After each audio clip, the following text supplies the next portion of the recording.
सुभद्रा एवं बलभद्र रूप तैयारी पूजा पाई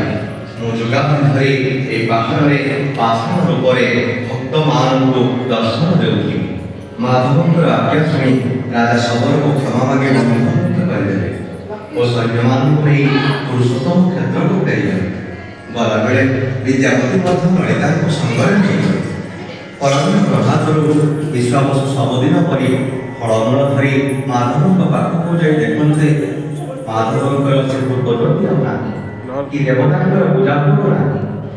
एक घटना देखि सफल भाविले प्रकट हेबारु माधव को सेवा ग्रहण करेना सबर कांदी कांदी माधव नाम गाई गाई पागल परि जंगल मध्य बुलवा लागे राजा इंद्रदुम्न मंगलवती निकट एक विराट मंदिर निर्माण करी ब्रह्मांड द्वारा प्रतिष्ठा कराए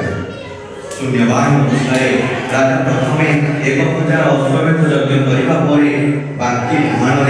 एक दारु प्रतीयमान होइथिला राजा इंद्रदुम्न और रानी गुंडिचा से दारु को नहीं पूजा पाठ करी मंदिर रखिथे मूर्ति निर्माण पाई राजा विभिन्न कारीगर मान डाके सत किंतु केही मूर्ति गढ़ी पारि नथिले शेषरे जड़े बुढ़ा ब्राह्मण राजा को कहले 21 दिन मध्य मूर्ति गढ़ी देवी किंतु आपण 21 दिन पर्यंत कबाट खोलिबे ना शर्त रखि न पारी रानी गुंडिचा बढ़ेईकर ठक्का शब्द न शुणिबारु 14 दिन कबाट खोलिदे कबाट खोलिबा क्षणी बुढ़ा ब्राह्मण जनक केउआड़े अंतर्ध्यान हो गले राजा और रानी निजर भूल बुझी पारी प्रभु को क्षमा प्रार्थना करी